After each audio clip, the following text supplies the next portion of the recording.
So like we are going through different types of memory like heap memory and stack memory especially. So so why exactly heap memory is used? Yes.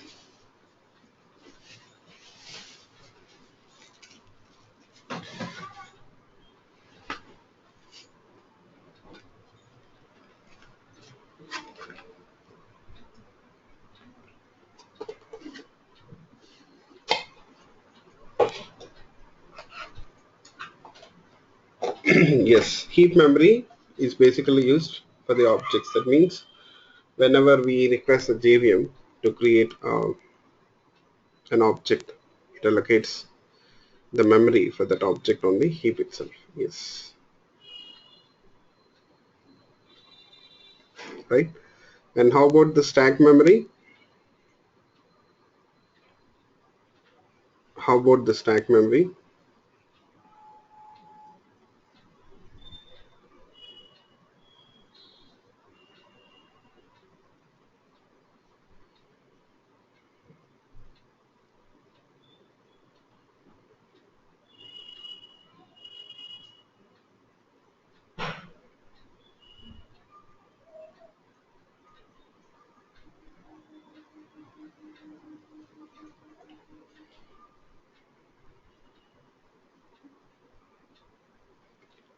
Uh, for the methods, right? So you see, the stack memory is basically allocated for the methods. Yes. Now here, stack memory, as I told you people. So whenever the method starts execution immediately, the memory for that method is allocated on the stack. And once the method finishes execution, the memory is deallocated. So that is how the stack memory works. Just a minute. Yes. Yeah. Okay. So that is how stack memory works. Stack memory is automatically allocated for the method whenever it starts execution, and once it stops execution, the memory is deallocated. Okay. Yes. And stack memory basically, uh, the method elements, you'll find that the memory, how it is allocated on the stack, the elements will be placed one on top of the other. Okay, the elements will be placed one on top of the other. Now the stack memory is also called as call stack because you got all that method call details in it. Yes, that is how it is.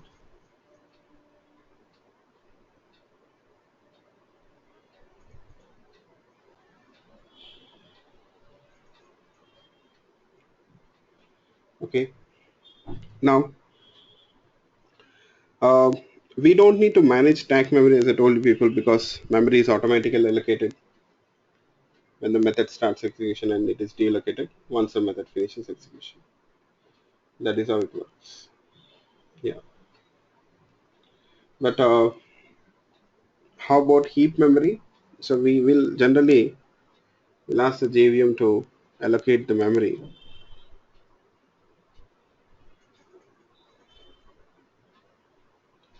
on the heap, right? Yes. By using new keyword, say we request the JVM to allocate the memory on the heap.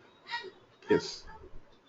And is there any operator for us to ask the JVM to deallocate the memory which is allocated for the objects? Do we have any operator which we can use to ask the JVM to deallocate the memory which is allocated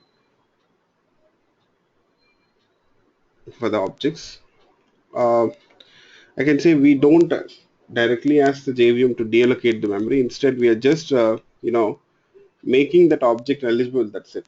Okay, but we can't directly ask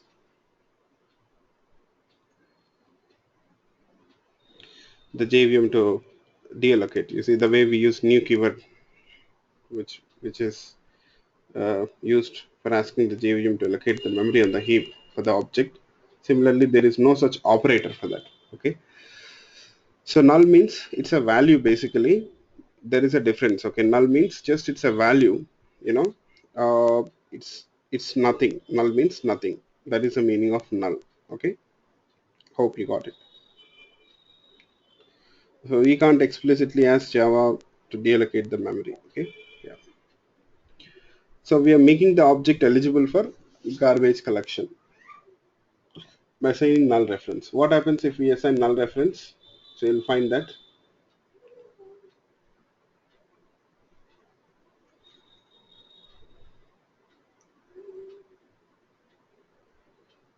you'll find that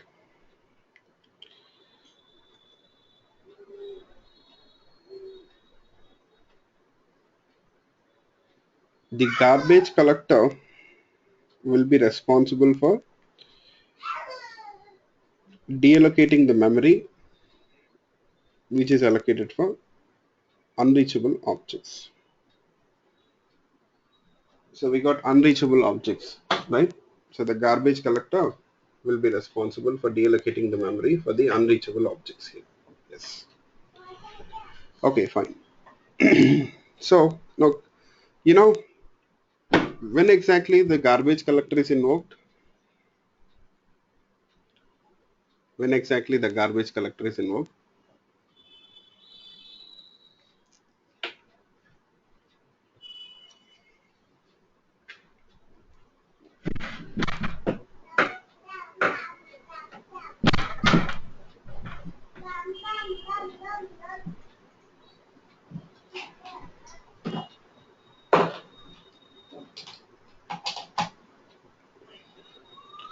When exactly the garbage collector is invoked?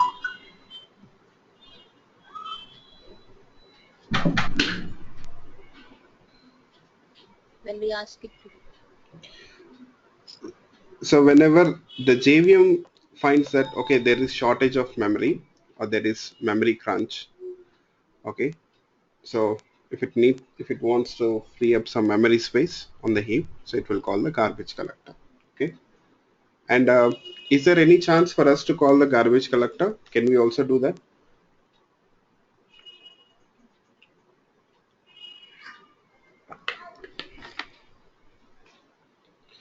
Yes. So how can we call the garbage collector?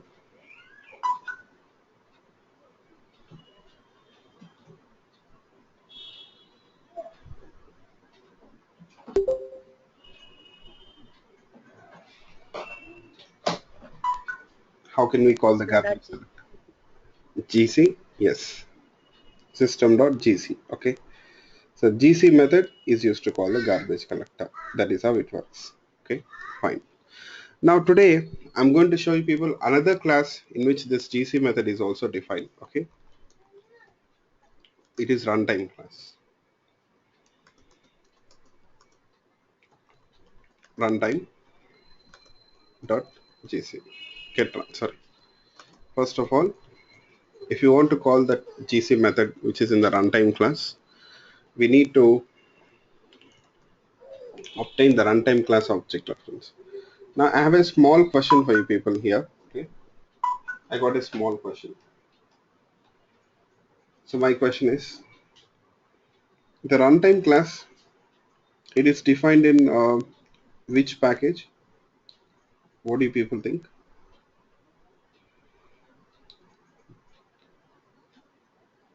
Runtime class is defined in which package?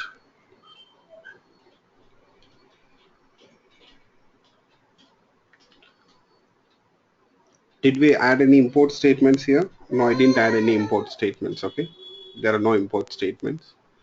That means, okay, we didn't define it.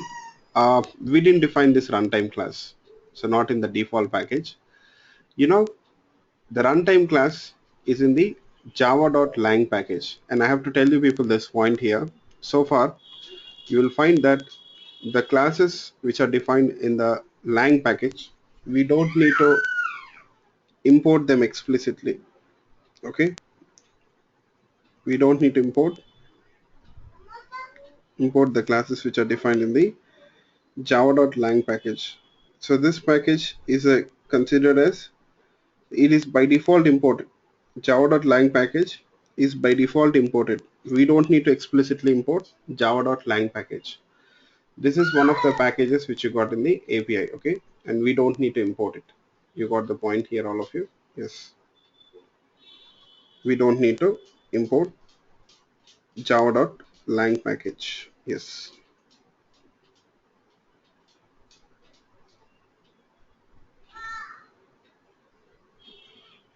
So system class is also in the java.lang package itself. So all other packages from the API you have to import them except java.lang package. Okay? Yes. Fine. So next, okay. Now you see, I'm that statement which you got here. I'm using that statement for obtaining the object reference, I can say. So can someone explain that statement, that highlighted part of that code?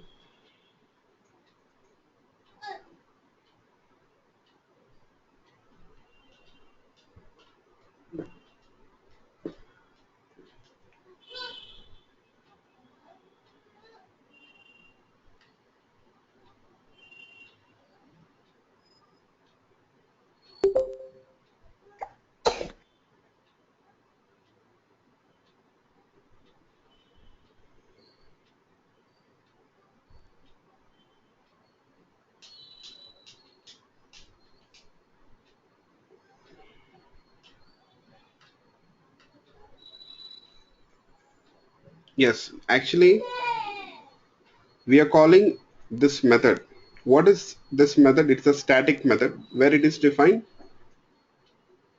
runtime class. It's a static method. Okay, get runtime is a static method, yes, which is defined in the runtime class. Now, when you call this method, you will get that object reference, runtime object reference. Okay, instead of using the new keyword, you see, normally if you want an object reference, we'll use new keyword, right? But instead of that, what we are doing here, we're using this static method get runtime. Instead of that, using the static method get runtime. Yes. Okay, fine.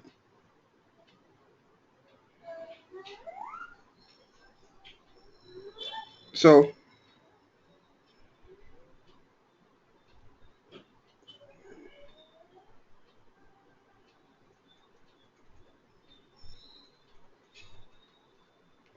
now I'll discuss more about this later on.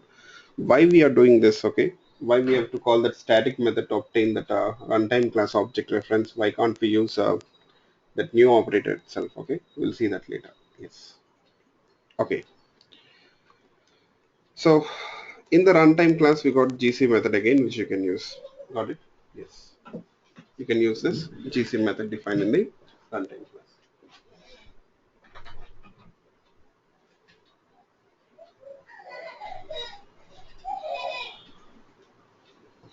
Now, is there any difference between this GC method in the runtime class and the GC method in the system class? I can say functionality wise, absolutely there is no difference. Both are same. Okay. The only thing is the GC method in the runtime class is a non-static method, whereas GC method in the system class is a static method, except that all other things are same. Okay, fine. So both the methods are used to call the garbage collector. Yes.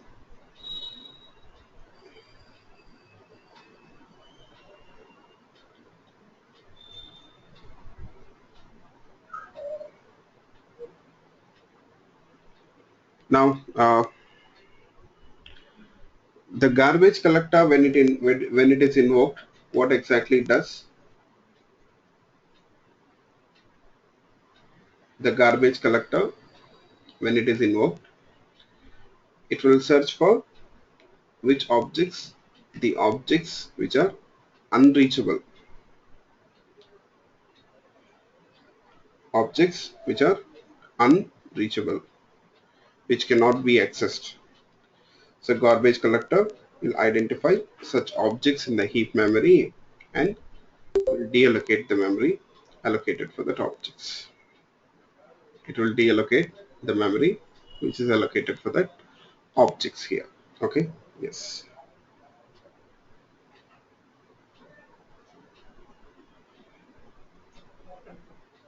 Now let me demonstrate how exactly the garbage collector works, whether really the garbage collector will clean up that memory or not.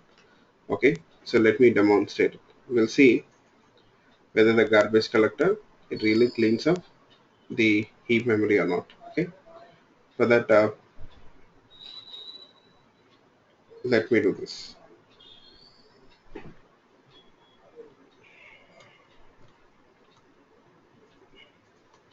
Okay, before that, there is one important thing which I would like to tell you people. What is it?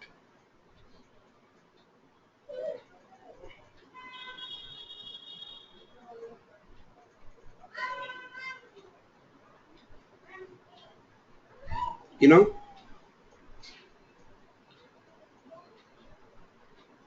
the runtime class object is not only used to call the garbage collector. Okay, it is not only used to call the garbage collector, but you will find that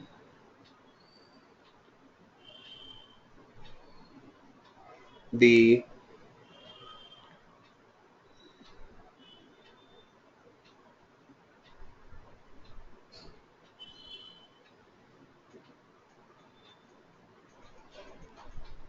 runtime object class object, it holds the runtime system details as well. I can say what it does, it holds runtime system details here. That is very important to understand. Runtime system details are stored in that runtime object.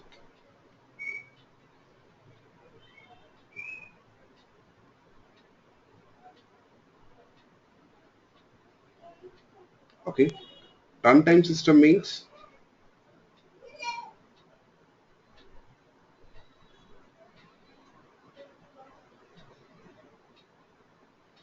runtime system means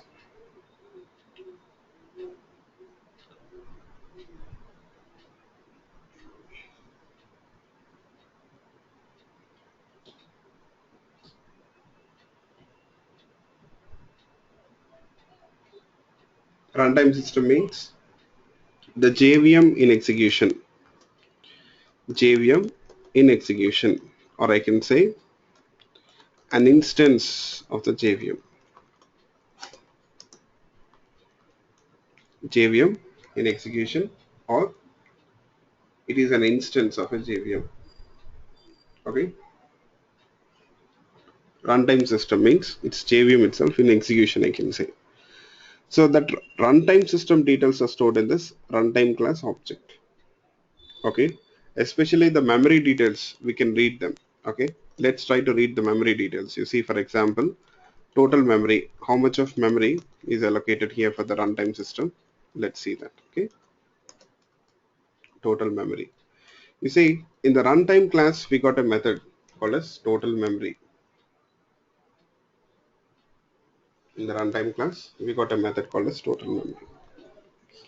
And you got free memory method also. Runtime dot free memory.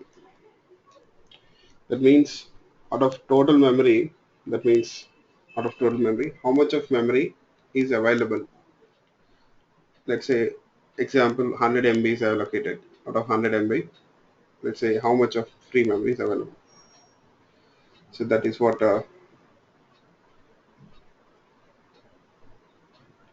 you can check here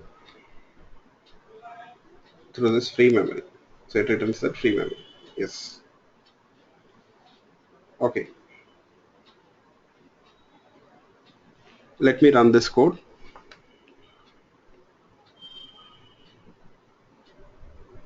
So you'll get this details in the bytes. It is bytes. The memory in bytes, I can say. Fine. Now, is there any method to find out the amount of memory used? Is there any method to find out the amount of memory used here? So I can say there is no separate method for that because you can easily understand. Now, if you want to find out the amount of memory used, what you will do? Yes. If you want to find out the amount of memory which is used, then what you will do?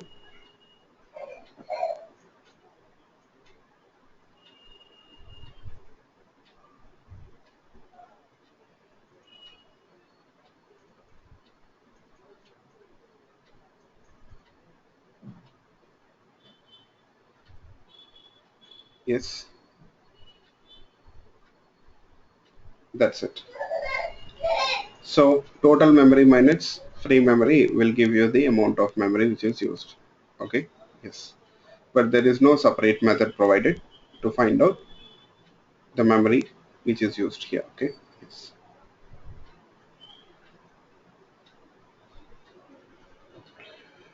Next, now let me demonstrate whether the garbage collector will really clean up the memory or not. That is what I'll try to show you people. So here for this, first of all, I'll create a loop.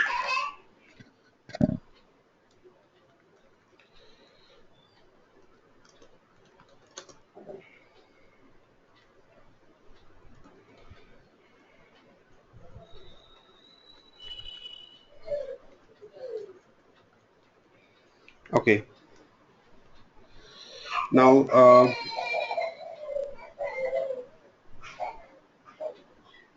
can you people tell me how many times this loop iterates?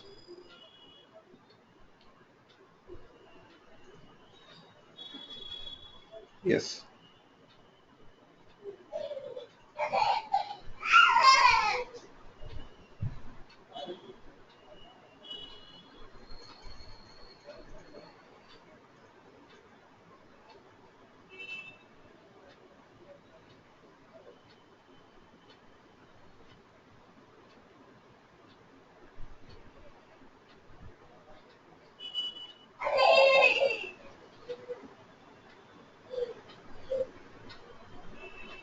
Okay. Is it 40,000 or 40,001?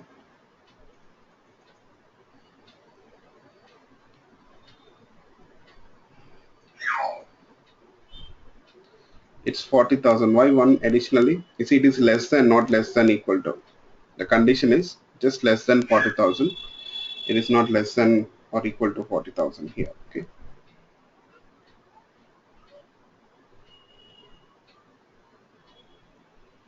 Fine. So when this loop executes, so what exactly happens?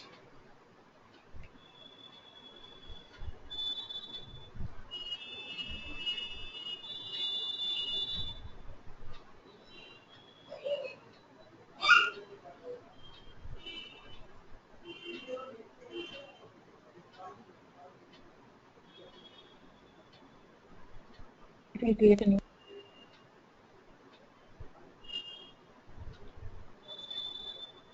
Okay. Sorry. What it does?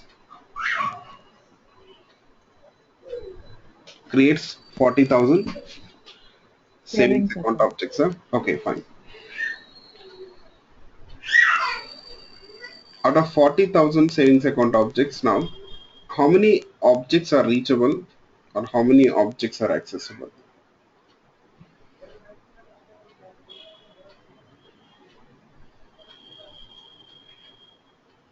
how many objects are reachable or accessible, I can say.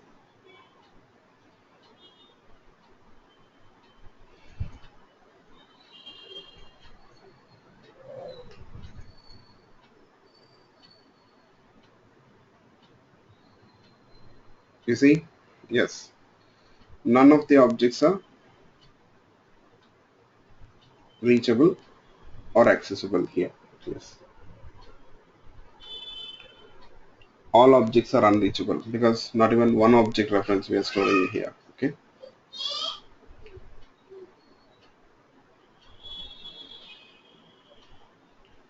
You know,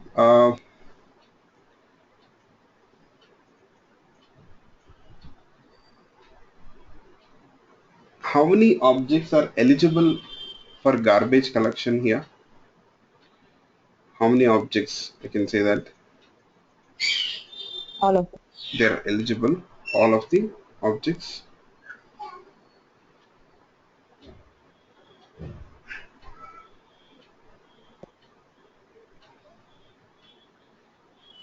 Yes. All the objects are eligible for garbage collection. Hope you people got it, right? All the objects are Yes. eligible for garbage collection.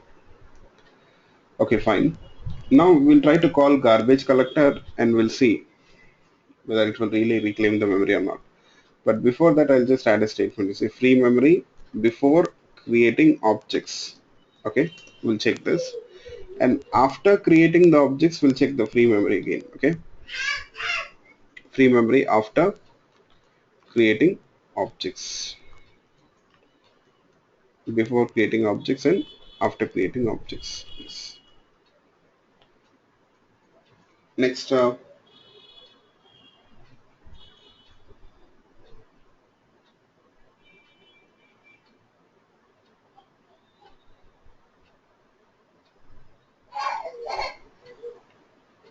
here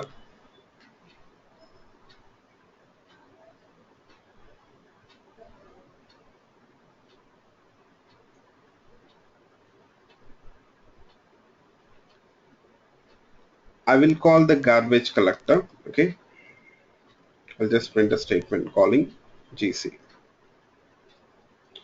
and then we'll call the garbage collector. You can use runtime.gc method or system.gc, anything is fine. So after calling the GC, now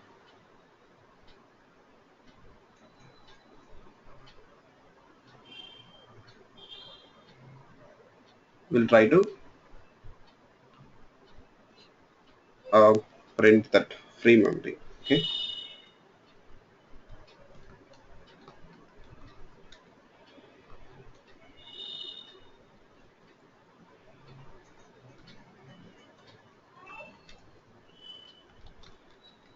free memory after calling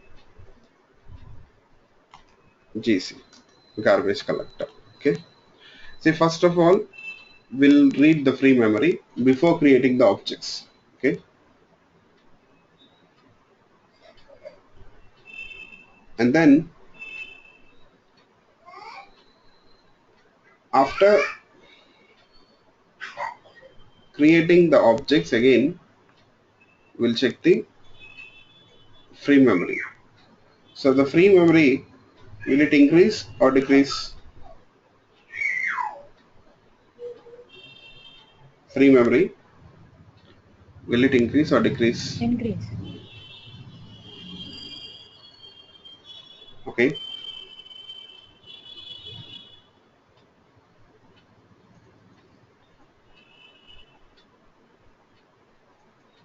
so it is supposed to decrease, right? The free memory after creating the objects, it is supposed to decrease, right? So when you read the free memory, so it will decrease. Now after calling the GC, so will it increase or decrease? After calling GC, it will increase. So the memory will be free. So it should increase if provided, if the garbage collector if it is able to reclaim the memory which is allocated for the unreachable objects, then of course the free memory is supposed to increase. Yes, it is able to reclaim the memory allocated for the unreachable objects. Yes. Okay,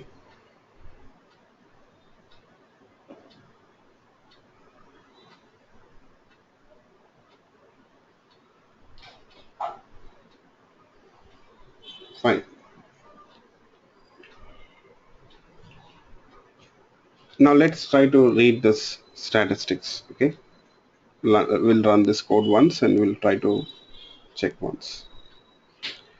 Okay, now can I say that the garbage collector has reclaimed the memory?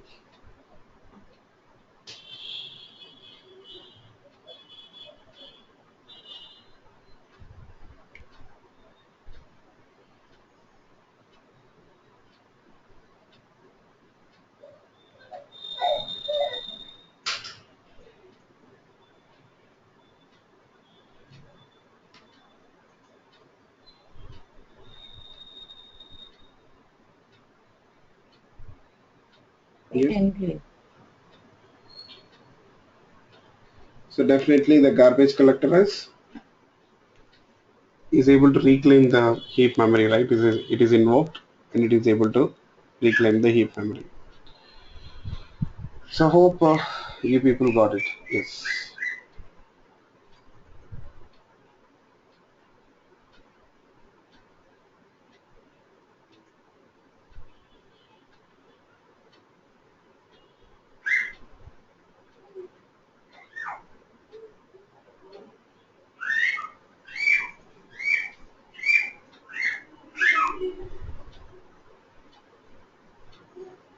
Fine. Yes, but not to full extent. Uh, is it not to full extent?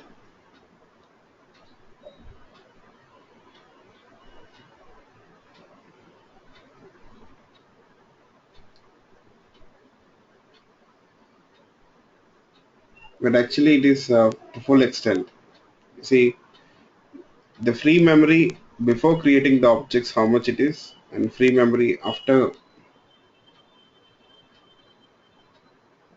creating objects, how much it is. After calling the GC, how much it is. It has increased, right? More than what it was previously. You got the point? But why we have an increase in the free memory?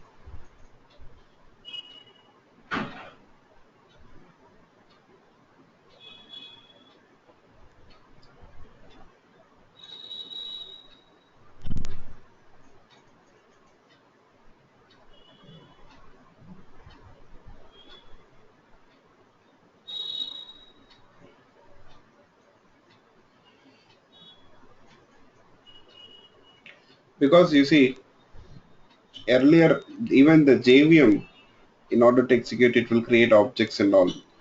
It also uses the same memory. It also is based on that objects itself, the object-oriented concepts.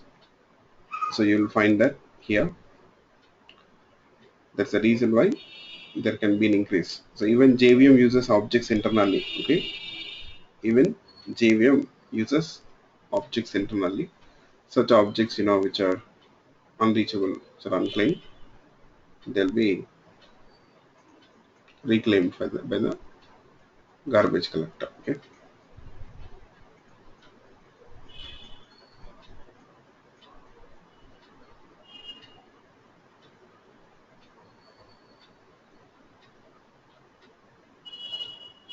fine. So this is about the garbage collector. Hope you people understood.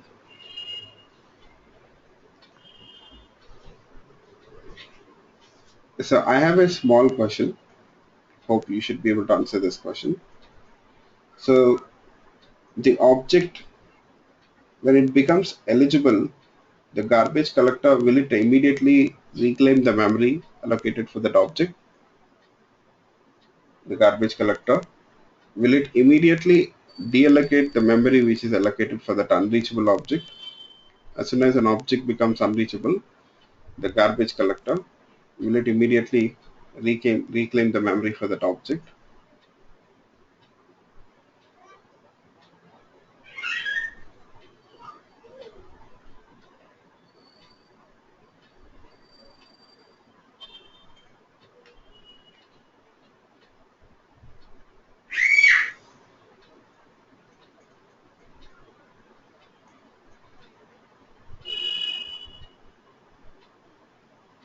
You got my question, all of you?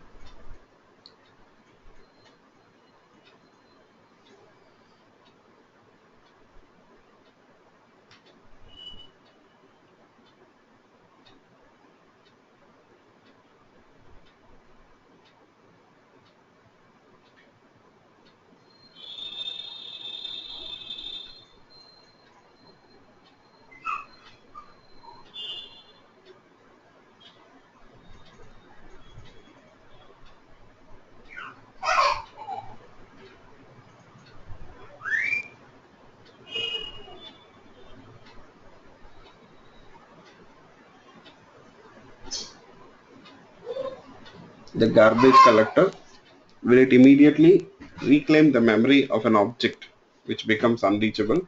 Will it immediately reclaim the memory of an unreachable object? What do you people think?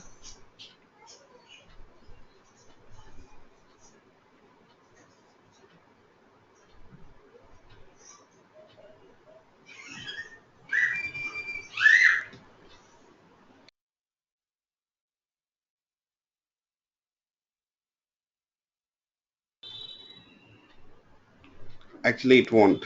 Okay, it will not reclaim the memory of the object as soon as it becomes eligible for garbage collection, or sorry, as soon as it becomes unreachable. The garbage collector will not immediately reclaim the memory of an object as soon as it becomes unreachable. Okay, yes.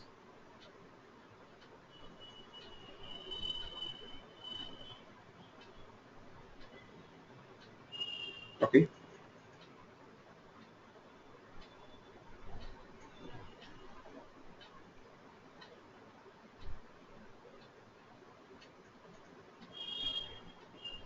fine. Um, now there is one important method now which I need to tell you people from the object class.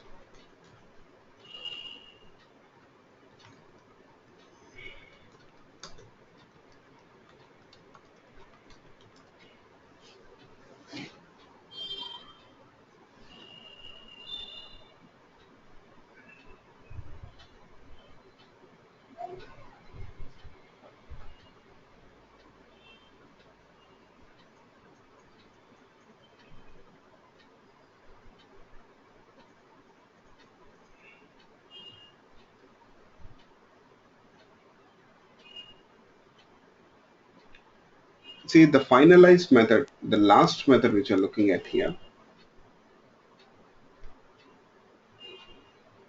finalized method which you got, it has got something to do with the garbage collector. Okay, let's see what is it.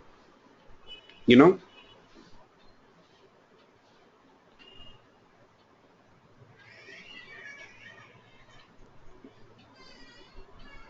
here, as I told you people, the garbage collector, when it is invoked, it will try to identify the objects which are unreachable, and then it will reclaim the memory of those objects which are unreachable, right? It will reclaim the memory of those objects which are unreachable. Yes. Here, you know, but before, okay, once it decides to reclaim the memory of an object, the garbage collector, you know what it does? First of all, it will call the finalize method. Finalize method, where it is defined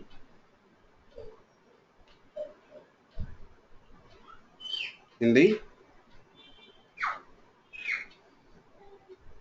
object class. Finalize method, it is defined in the object class. Okay.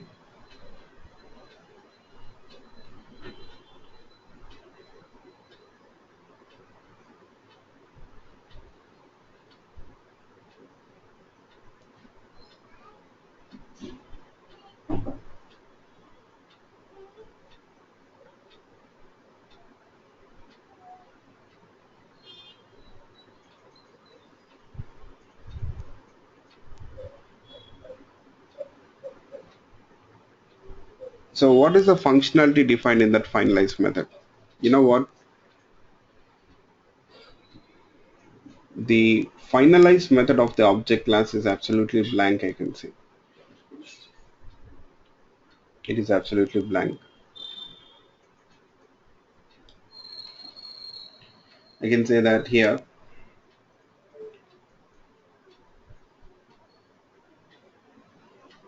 in the finalize method of the object class there is no code.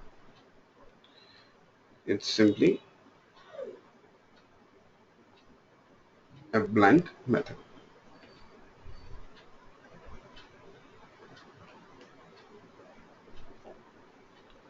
Why the garbage collector will call this finalize method? Yes. Is anyone familiar with it? Why the garbage collector calls the finalize method? Yes, that's right. Very good. Maybe at this point it is too early for us to talk about it, but we have to do that now. So finalize method is used to write cleanup code. Okay, is used to write cleanup code. Here, cleanup code means reclaiming, or sorry, or I can say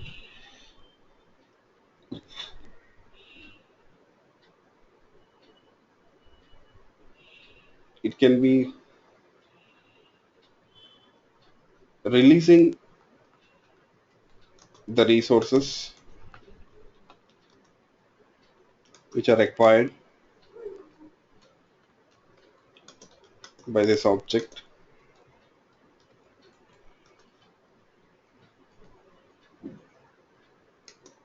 for accomplishing or to accomplish a task or to execute a task, I can say. Yes, cleanup code means releasing, sorry, releasing the resources which are required by this object, by an object I can say, to execute a task. Releasing means closing, if closing the resources. Okay, we say releasing the resources. Yes.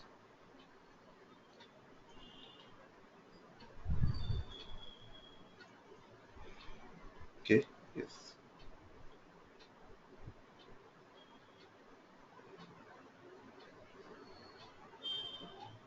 Yeah.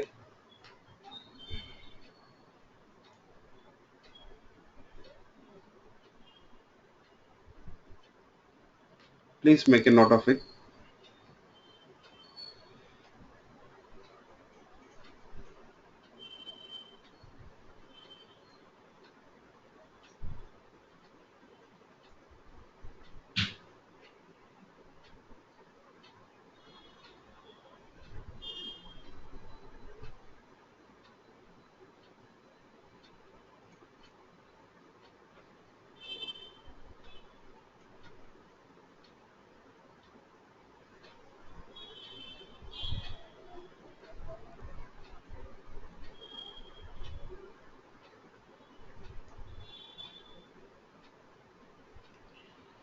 So, it is too early for us to talk about it, but yes, of course, we can't avoid this now.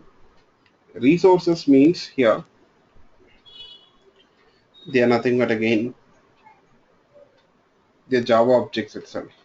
Okay, so it is recommended that you release such objects or close such objects which are which are acquired by this object earlier before this object is destroyed. For example, one such example is a connection object. In order to interact with the database server, you need a connection object. Okay, always. The Java application, it requires a connection object to interact with the database server.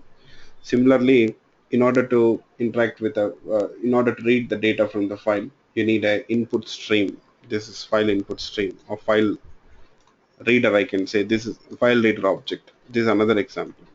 So if you want to read the data from the file, you need a file reader object. Okay, you need a file reader object. Yes. So this way you will find that you may need objects to accomplish a task or a goal. One object may need several other objects to accomplish the task or the goal, I can say. Okay, yeah. Now,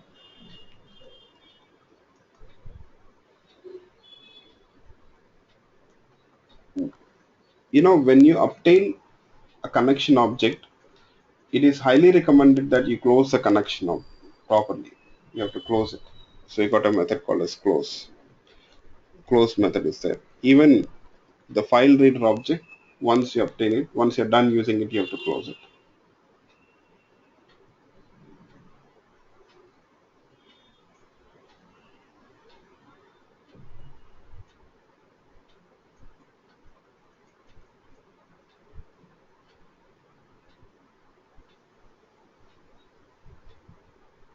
Okay.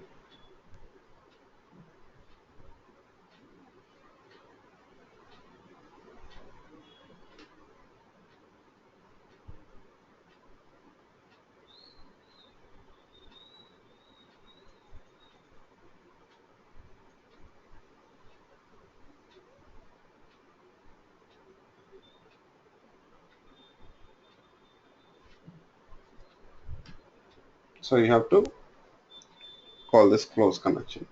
So I'll give you an example, just a real life example, which you can use to remember this for a long time. Let's say a person who's working for a company for some XYZ company, let's say he's an executive. He has got some privileges, like he has been provided the resources. Some XYZ company has employed a person, okay, who's an executive member, let's say, and for that person, you'll find that of course a car is provided, where mobile is provided, let's say a laptop is provided, and what else left? Flat is provided, let's say. But that all this, you know, resources which are provided only till that person works for that company, let's say. So you see, when that person resigns from the job,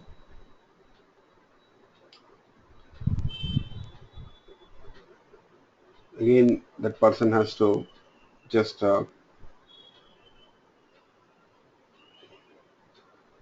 return these resources, whatever have been provided by the company, to the company. They have to be provided back to the company. They have to be returned back to the company. So you see, even the object also is the same thing. It needs to obtain. It will obtain certain resources. It will obtain certain resources here, you know, to accomplish a job or a task. And once it is done,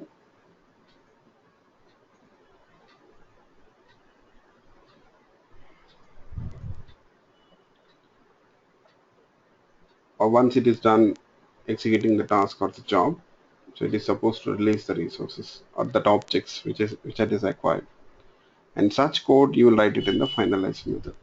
You can write such code in the finalize method, I can say. Okay. Yes. So that means now the garbage collector, how it uses this finalize method, why it is calling it, now we can understand. So before the object is destroyed, The garbage collector will call the finalize method so that you see if we have written any code to release the resources, they will be released, okay, which are held up by this object, and then happily that object will be destroyed without any issues. Okay, yes. So this is a recommended approach. Yeah, hope this is clear for you people, right? So anyone got any questions? Of course, I can't show you people the code now, but soon you're going to do that. Okay, when I start with streams, first we'll use this file reader objects and streams. There you will understand. Okay. Yes. As of now, for time being, just please bear with me. Okay.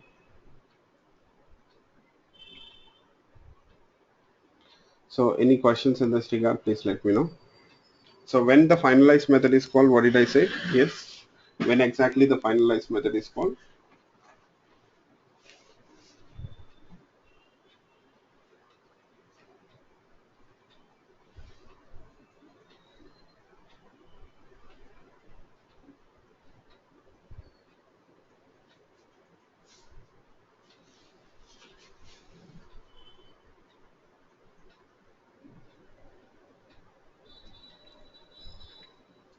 Yes. When exactly the finalize method is called?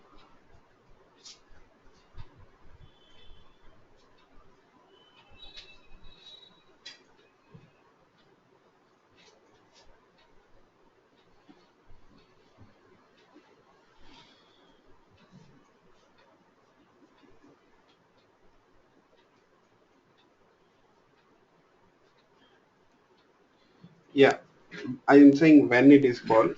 So the garbage collector will call this finalize method on the object. Okay, it will call it on the object for each object. Okay, when the garbage collector decides to reclaim the memory of an object, okay, it will first call the finalize method, and once the finalize method finishes execution, immediately it will reclaim the memory allocated for that object. Okay, so if you want, I'll add the statement here.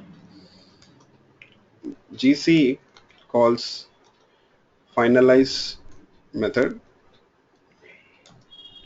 when it decides to reclaim the memory for a particular object.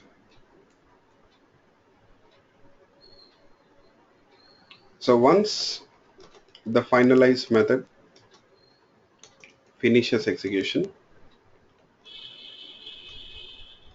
GC will reclaim the memory. Okay, yes, GC will reclaim the memory.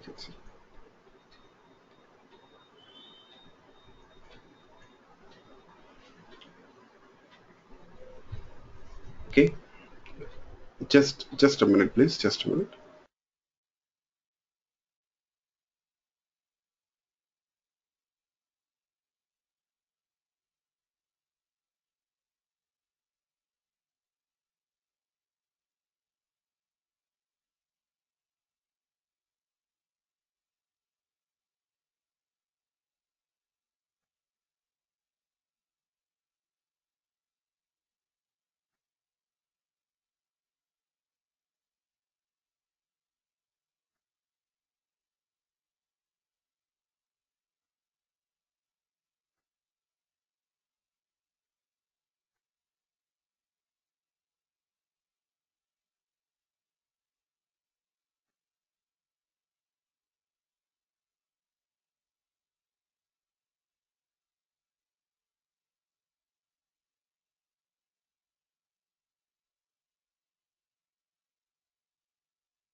Yeah, sorry. Can you people hear me? Just want to confirm.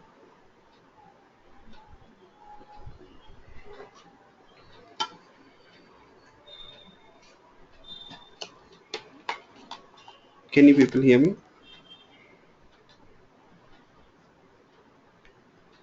Okay, good. Thank you. So now let's move on. So this is about the garbage collector and regarding the memory. Actually, I have few questions for you people. Um, you know, the instance variables of the class, whatever the variables we got, instance variables, where exactly the memory for the instance variables is allocated? Have you people noticed it? The memory for the instance variables, where it is allocated?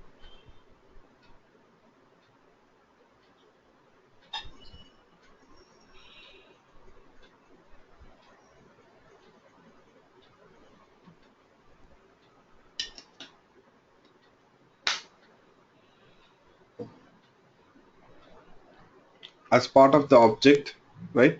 On the heap itself. It will the memory always for the instance variables is allocated as part of the object in the heap. Yes. Okay. In the heap.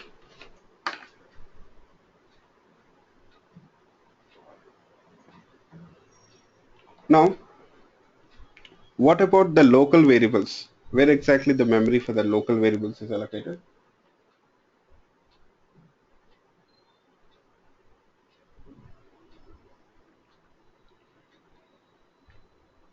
On the stack. That's right. Very good. Now, what about the static variables?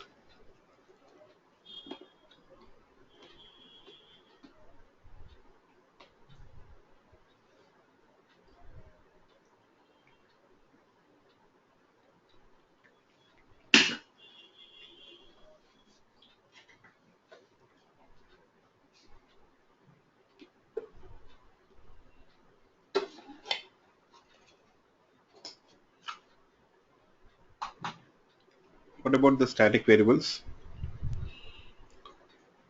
You know, for the static variables, you will find that method area is used. Method area. As I told you people, this is one type of memory, method area, which is specially used for the class, for the static variables. So, earlier, if you people remember, we were talking about class loader. What exactly the class loader does? Yes.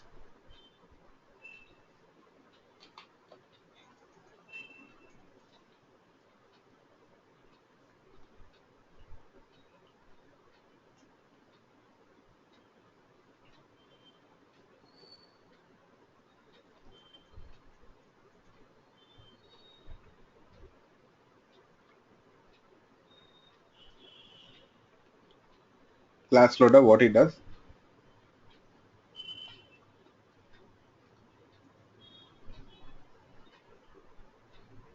It loads classes. It loads the class into the memory. As I told you people, the JVM, it will make sure that it gets all the information about the class by loading it into the memory. And JVM, it takes the help of the class loader. It takes the help of class loader to load the class into the memory. Now I said the class is loaded into the memory, right? Now which part of the memory area is used here for the class? Which part of the memory area is used for the class?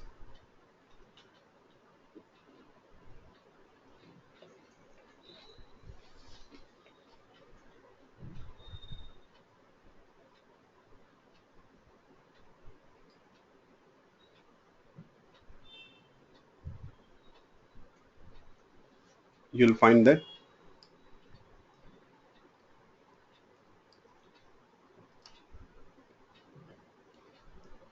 method area is used for that purpose. Okay,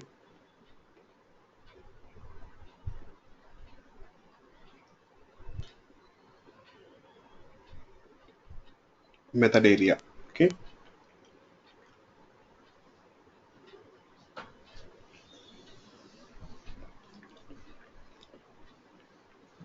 method area is used.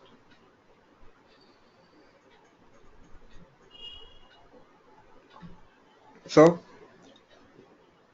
method area is used, or I can say that the class is loaded into the method area, and next memory for static variables is also allocated in the method area itself. Yes.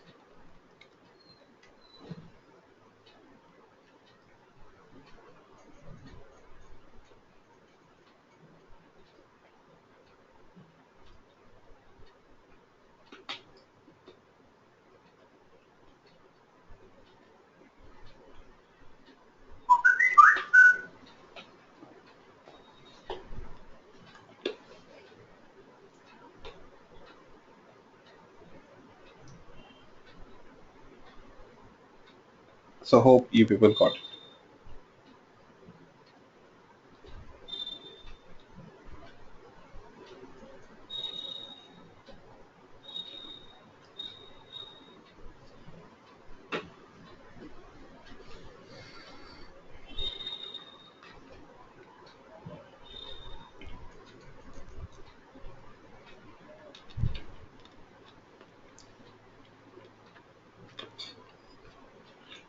Okay.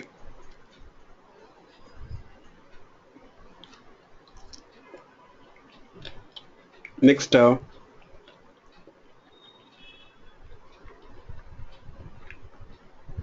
we got one more type of memory area, right? What is it?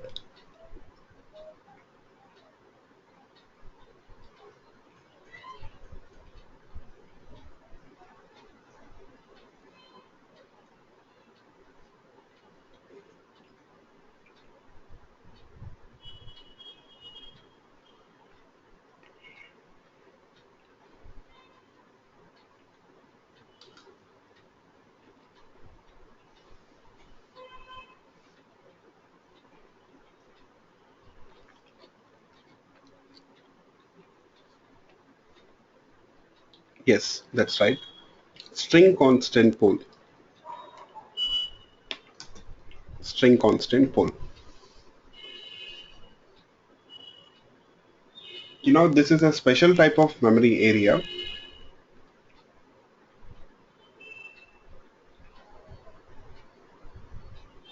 and it is only used for the string objects. Okay.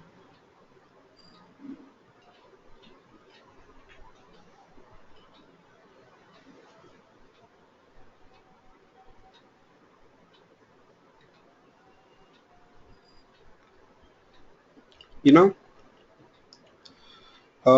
it is also important to learn the string class here. Let's see. For suppose if I do this,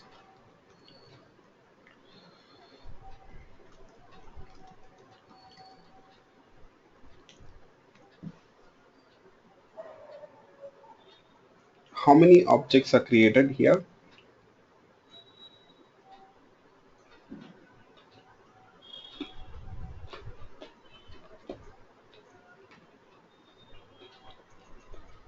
You know, string class is a special class. You will find that in this case especially, two objects are created.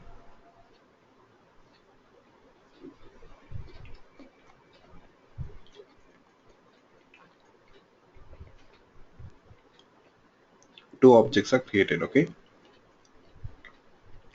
So let's say here this whole area is heap memory, and you have a special memory area which is part of heap called as string constant pool. String constant pool. Okay, that box which you got here, rectangle box, you just think of it as string constant pool, and the rest of the area heap memory. Okay, so now when we create an object this way, you know what happens? You'll find that the memory for that object is allocated on the heap. Okay, and that you got this text content, good morning, and you got that variable, right? Str. Now it refers to that object on the heap. Now you know another object will be created in the string constant pool with the same content this way.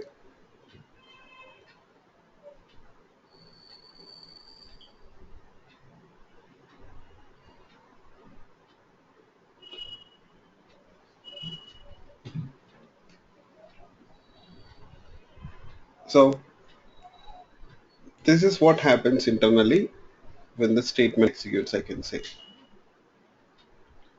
Next, for suppose here, just a second. Yeah, okay. For suppose if I do this,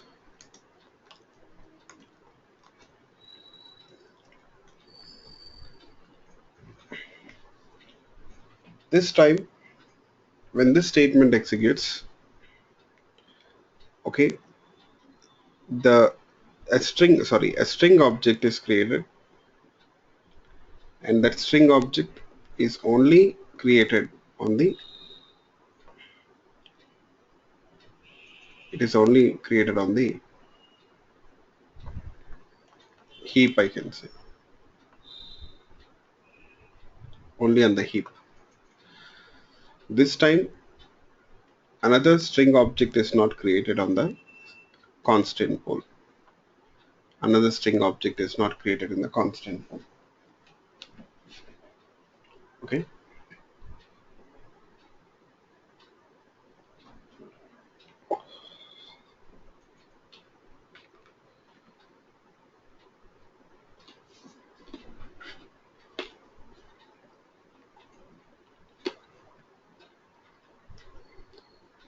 okay. So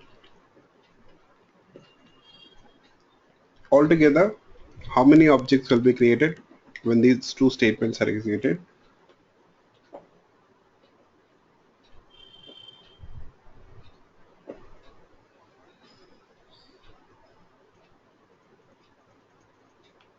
How many objects are created altogether?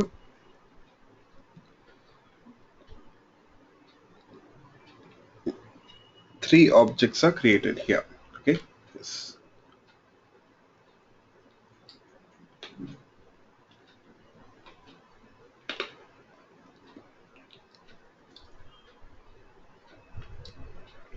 Altogether, three objects are created. Okay,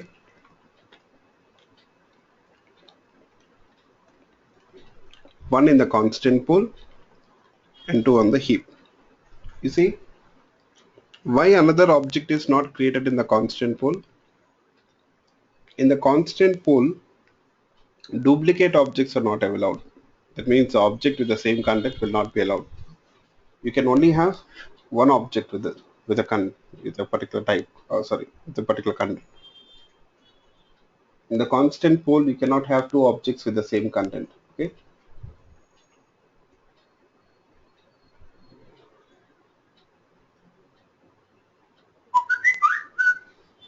In the constant pool, you cannot have two objects with the same content here. Yes. Hope you people got it. Yes.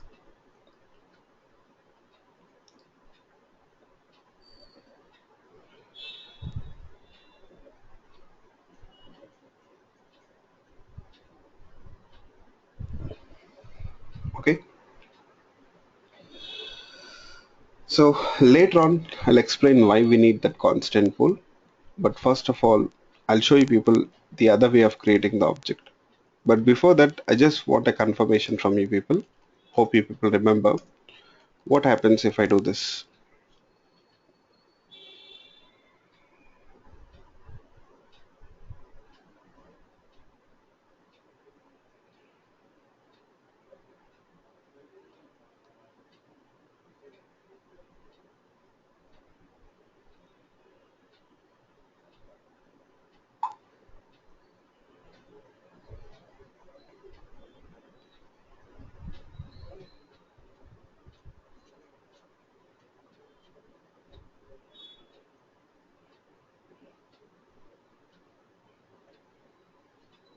Will it return true or false?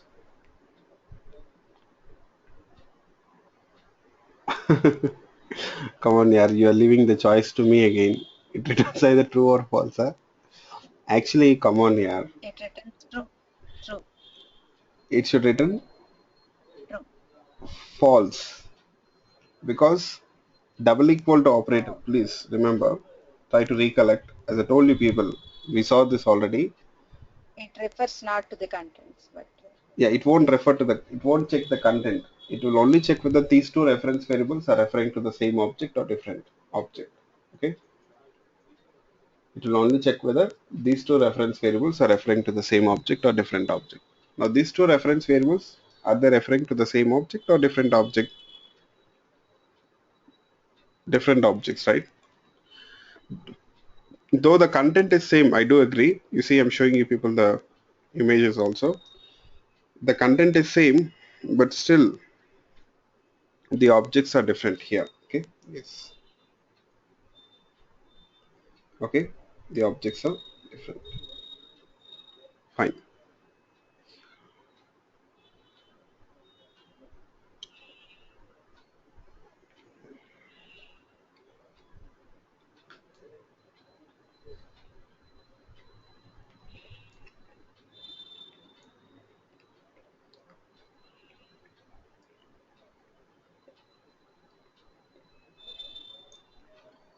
Okay, I'll run this code if you want.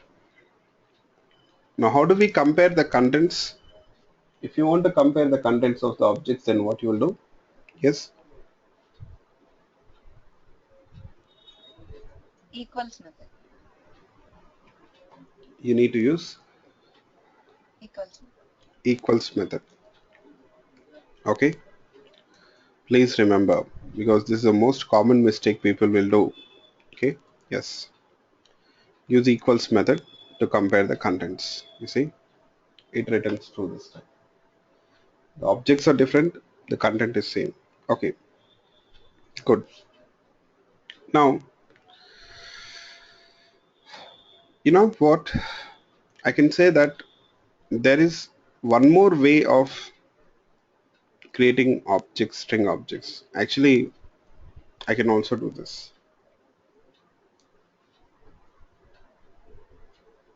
Str equal to only for string objects is possible. Okay, not for any other type of object. Str equal to good morning.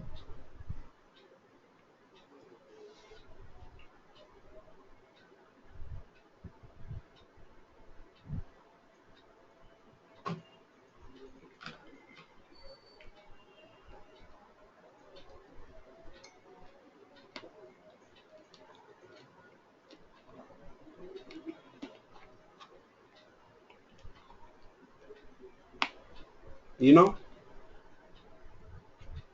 it is called as a compile time constant.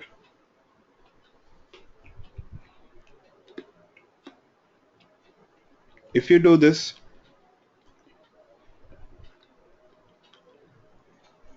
you know what happens in the memory? Only the memory for that object is allocated in the constant pool. The memory for that object is just allocated in the constant pool. So that reference variable will be referring to the object in the constant pool. This is what happens.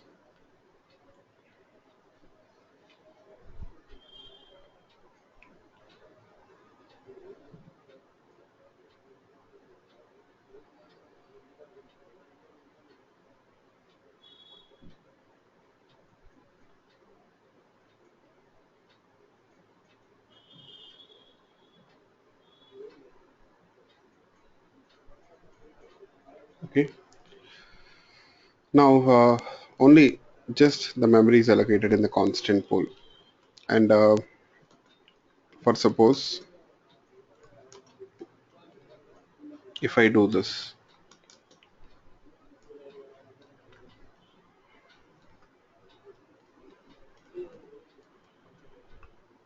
now altogether how many objects will be created here? If I execute this code, how many objects will be created altogether? Okay,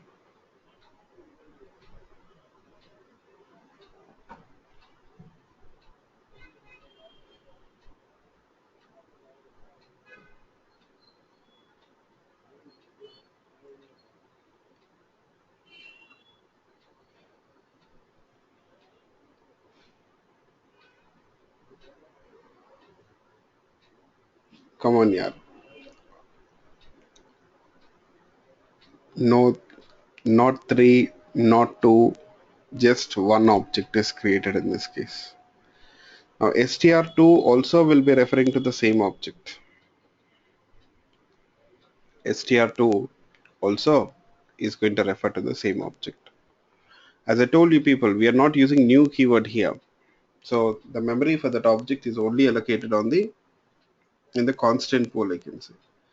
The memory for this object is only allocated in the constant pool. If you use new operator, then an object is created on the heap, okay, as well as in the constant pool. So hope you people got it. Yes. And as I told you people, in the constant pool, objects cannot be duplicated.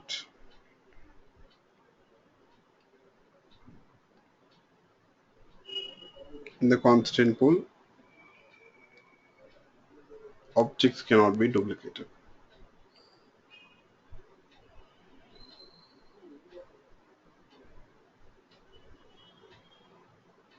Okay.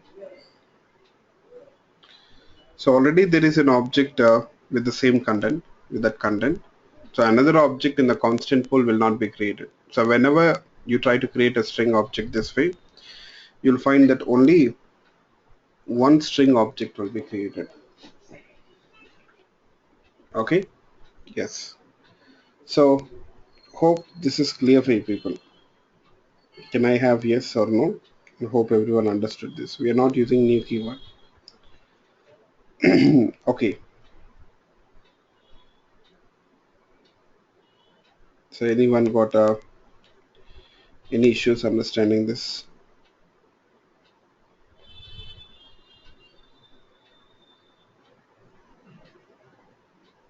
Any queries?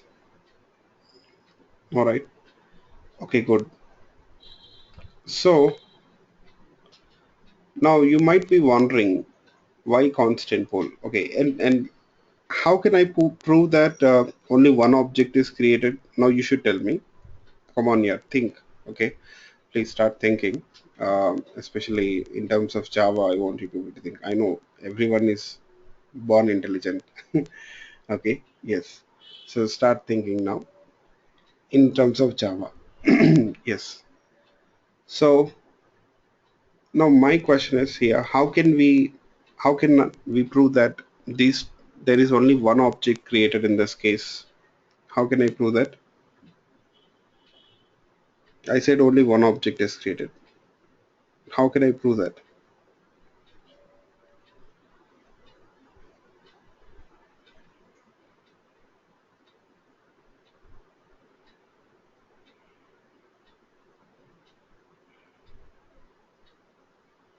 You know that. Definitely you know the answer. That's the reason why I'm asking you people. Otherwise, I could have explained it.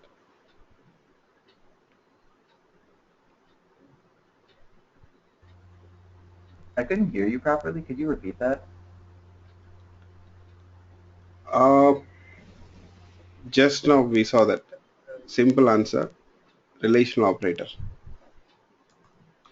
Yes. str double equal to str2. Why you check for? Don't go for hash code values. Okay.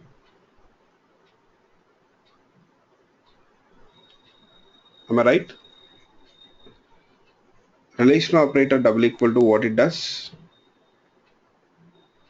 It will check whether these two reference variables are referring to the same object or different object. That's it. Okay.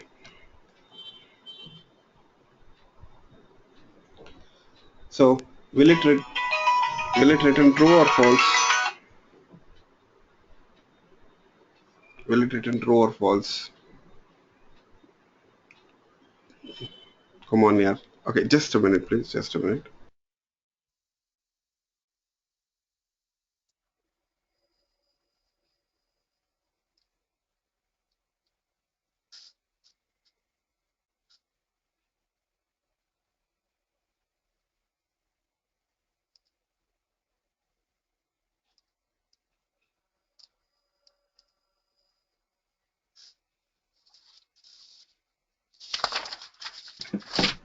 So I said these two reference.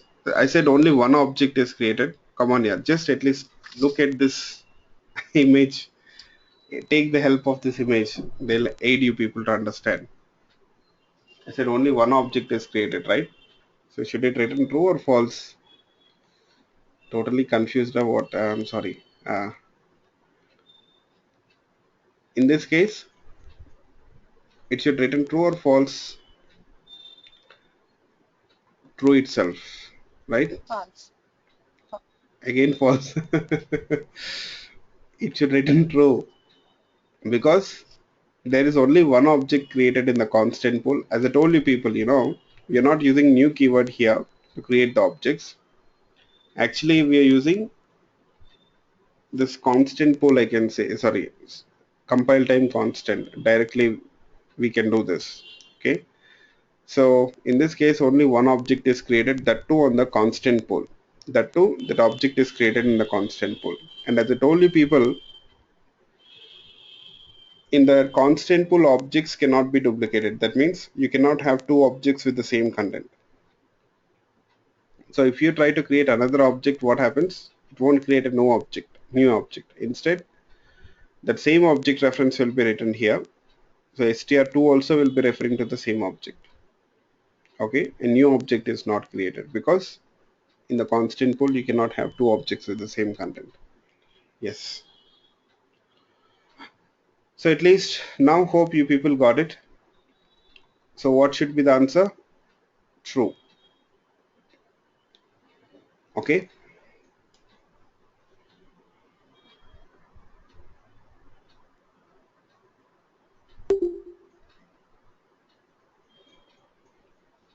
It should return true.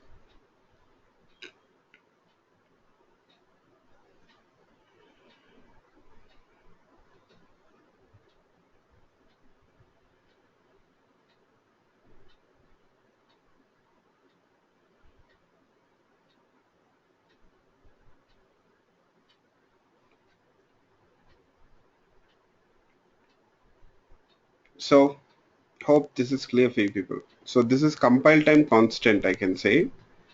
So when you follow this approach to create string object, always the object is created on the constant pool itself. And in the constant pool, you cannot have two objects with the same content. So if we try to do this again for the second time, it won't create a new object, but instead it returns that object which is a reference of the object which is already existing in the constant pool. That's it.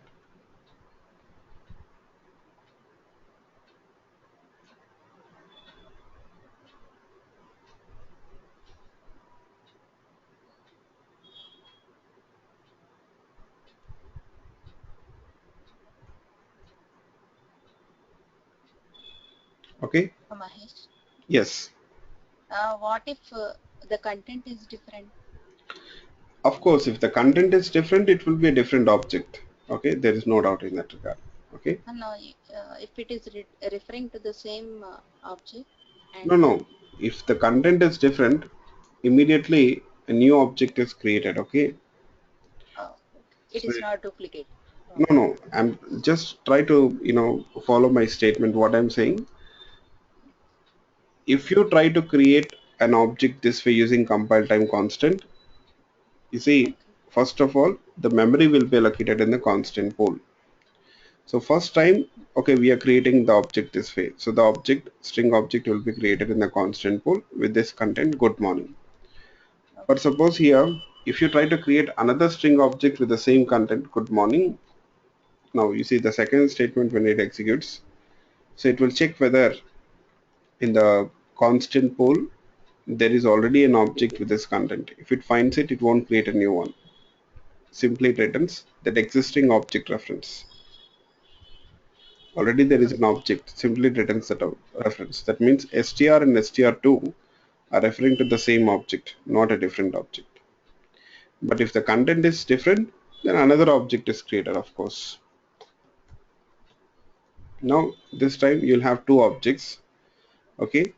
Now this time str and str2 are referring to two different objects. If you run this code, it returns false.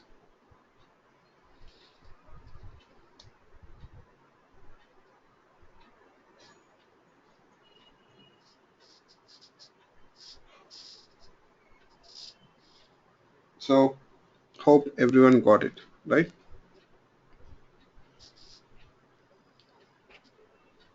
But Yeah. let's go back to that previous example where you have the same content. Now, what is the advantage of this? Why it won't create a new object here in the constant pool if you have two objects with a different content?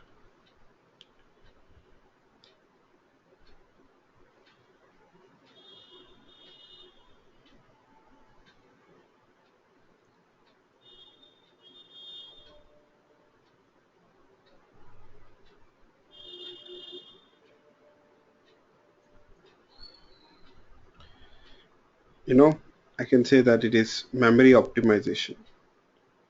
You see, because you got the same content, why to create a new one?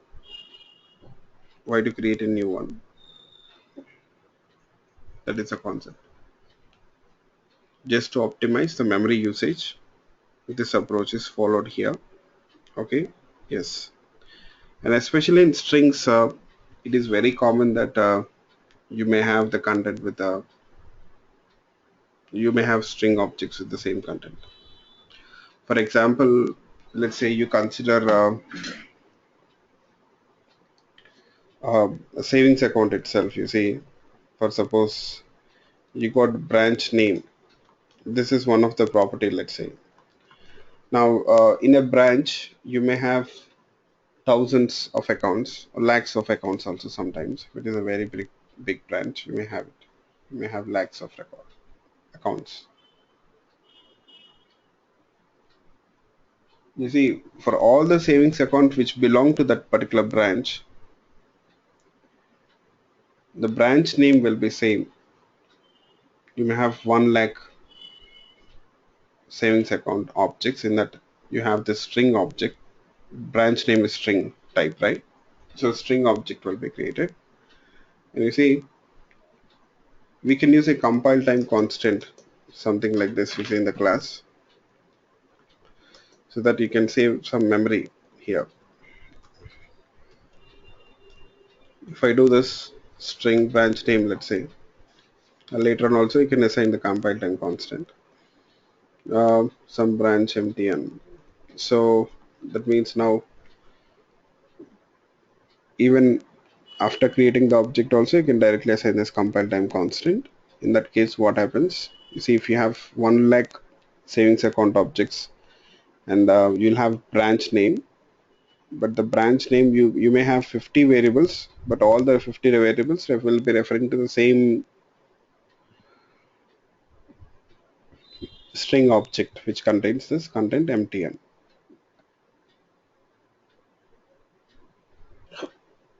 Yes, is it clear for you people?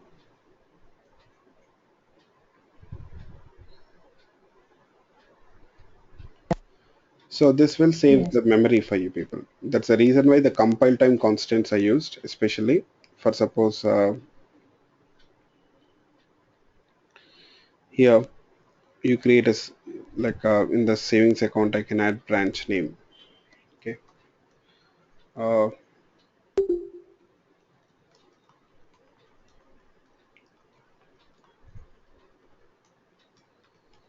branch name. Now it is one of the properties. Here I may have 50,000 accounts in a particular branch or which belong to a particular branch. So when I'm creating the object, I'll do this, and after that I'll access the branch name and just assign this value. For another account object or another savings account also, I'll do the same. Like it's I have 50,000 objects I'm creating, I'll do the same for all the 50,000 objects. I'll assign the same branch.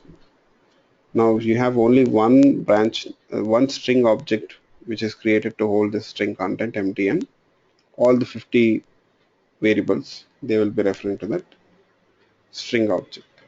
So this is just memory optimization technique, I can say. Okay. Yes.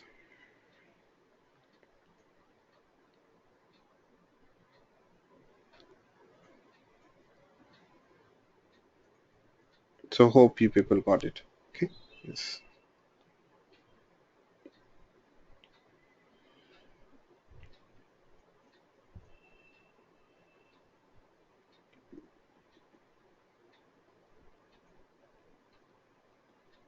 So,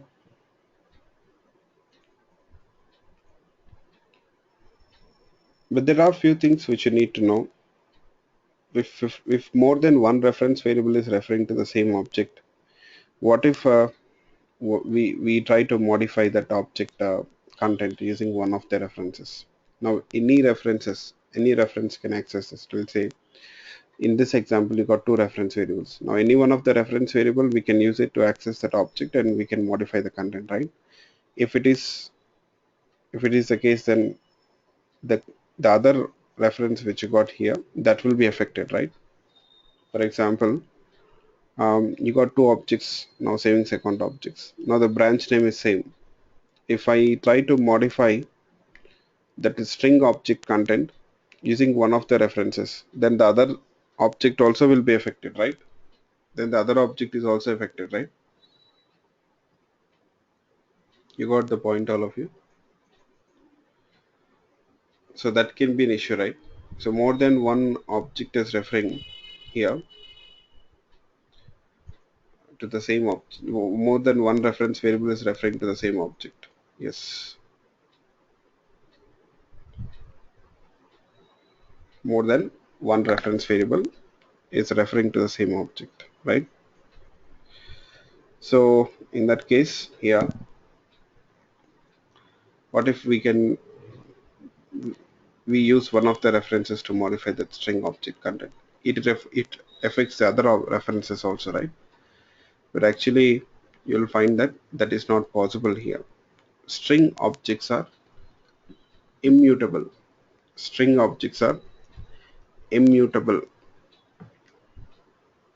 because there is a possibility that multiple references can be referring to the same string object. String objects have been made immutable. So what does that means? Immutable means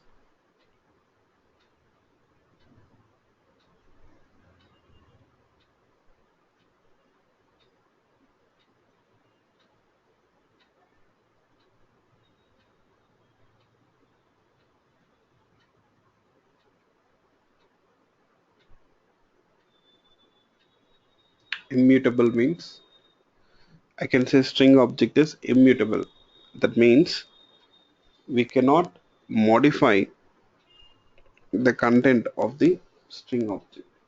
So it is not more possible to modify the content of string objects. You know that? Once you create a string object and if you store some data in that string object, you cannot modify that string object content. The content in that object cannot be modified. What if you try to modify that string object content? A new string object is created.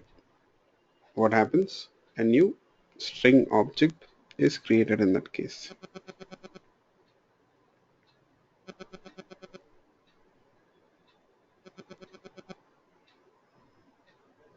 Okay.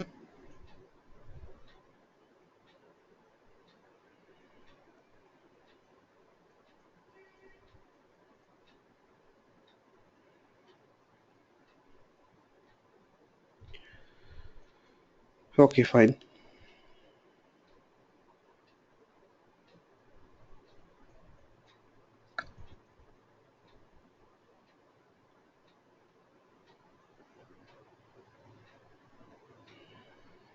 So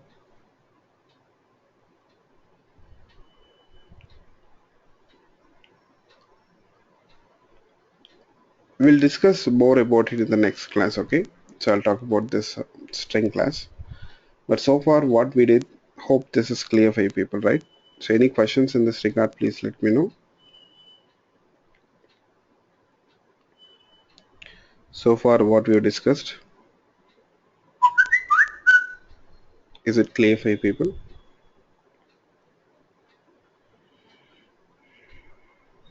Yes.